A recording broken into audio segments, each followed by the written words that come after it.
LA police crashed a huge party for one of the city's most notorious gangs this morning. KCAL9's Mark Coogan live in South LA, the home turf of that gang. Mark?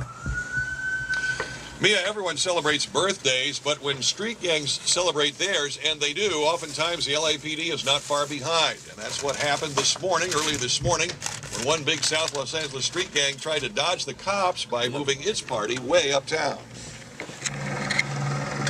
LA police early this morning staged this gang raid at a so-called hood party a long way from the hood, indefinitely upscale Studio City. They made arrests, 17 of them with more pending, at the Platinum nightclub on Ventura Boulevard. The club had been rented for the night by a notorious street gang, the Rollin' 60s Crips. That's their sign on the club's marquee, 6x10. And yesterday's date, June 10th, or 6/10, is the gang's so-called birthday, the occasion for the party. The Rollin' 60s turf is over the hills and 10 miles south of Studio City in the Hyde Park area of South Los Angeles. For the last several years, LA police have tracked and raided so-called gang birthday parties or hood parties, making numerous arrests and confiscating guns. That crackdown prompted the Rollin' 60s to move their party out of the hood. But yesterday, LAPD 77th Division gang officers learned about the Studio City affair and dropped by in large numbers. They arrested 17 people on various charges, and they say 16 more arrests for probation violations are coming shortly.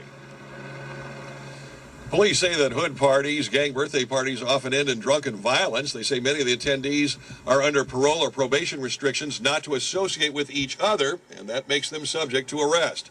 Live in South Los Angeles, Mark Coogan, KCAL9 News. Back to you. What's going on out there, man? Shit, that was basically just a news story that Channel 9 did on the show that I was supposed to be at yesterday. But you know, for whatever reason, I ain't show up. But they took it as a gang gathering, and like it was a big event, like it was some big to-do or some type of violence going on. And you know, they rounded up all their police and they raided that motherfucker. You feel me? Took a couple niggas in jail for violations and all that. But that was just a whole bunch of like, I mean, I guess they see it as that's how they, you know, that's how they fight crime and that's how they fight the quote-unquote gang problem. But you know, from everything I heard, it was a peaceful event going on inside. Granted, people was probably smoking weed, but that ain't a cause for like a 200 people raid. You don't need helicopters and SWAT teams for that. So they didn't, to my knowledge, they didn't make no arrests for no guns, no dope, no major violence and none of that. So a lot of the city's resources was devoted to somebody's personal agenda.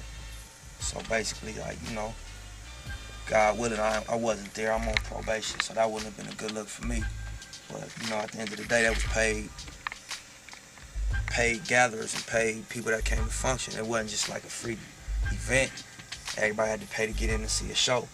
So, you know, if they gonna say every one of the shows I'm supposed to perform at is a hood function, you know, that's gonna hurt not only my career, but the fans, you know what I'm saying? And it'd just be a bad look all around. So, you know, I don't endorse that. I don't put that on to make it seem like I'm just some super active nigga out here in the streets, because I do music full time, you know what I'm saying? But at the end of the day, the police got where I come from on their list and under their target. So, you know what I mean? It is what it is. They tend to do certain events like that.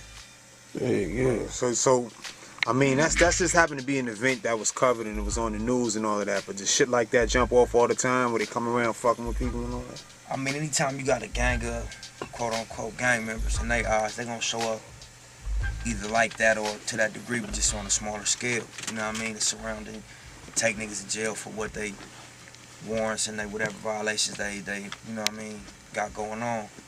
Just because they feel like, you know, that's the place for gang members in 2009. It's jail, not the streets. And, you know, to an extent, like I say, you got to understand it because there's a lot of violence that go along with that mentality and that lifestyle. But, you know, I think they should be a little more precise on their judgment and on, you know what I mean, how they go about fighting that problem.